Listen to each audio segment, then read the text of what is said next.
Hello and welcome to the next episode of our Ante-Post Angles feature. We've been given £200 of charity bets by SkyBet and we are doing our utmost to try and raise £1,000 for the Injured Jockeys Fund.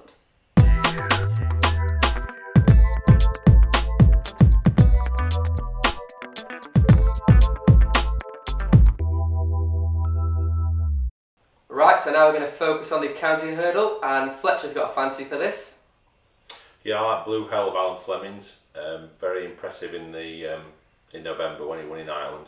The form of the race has worked out brilliantly. The second, third, fourth and sixth have all won.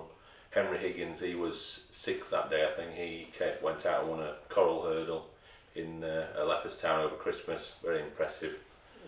Danny King's favourite for the Coal Cup, isn't he? He was second, yeah, he won next time out. The form's been boosted. There's been no setback. He's not been out since November, but there's been no setback. It's been the plan. 136 gets him in nicely, and I think Ireland have taken this 5 of the last 6 years, so I can't see past him. I mean, all the last 10 winners have been rated in the 130s, so they know he's on a mark. That's competitive. That mark's £11 higher than anything he's ever been on.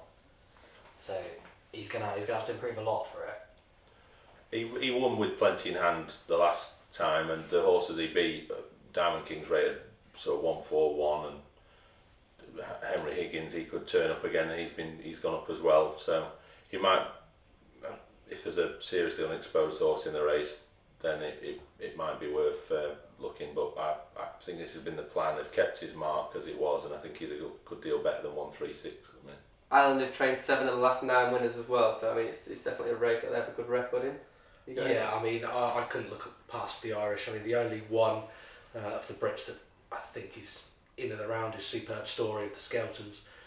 Ran a good second in the Greatwood. Form's obviously been Frank Wildguard since, but it will go to Ireland, I believe, again, and it probably should have done a couple of years ago with Arctic Fire.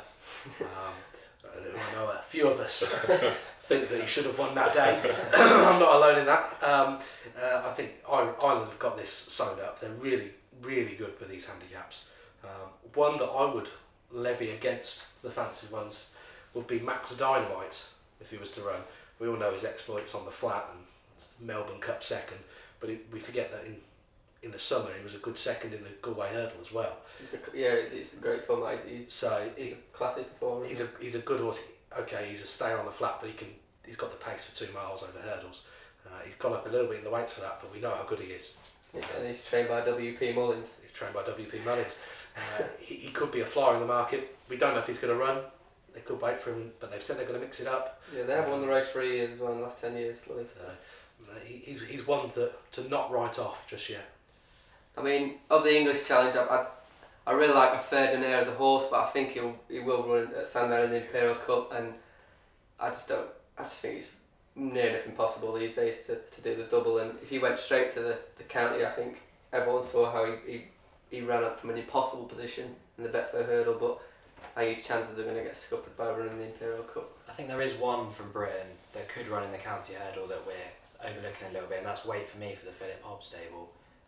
He's jumped like a cow so far. I'm going to say, is this the one that can't jump? I will be the first one to admit that. He's jumped like a cow, but he's got so much ability and he's got a massive engine.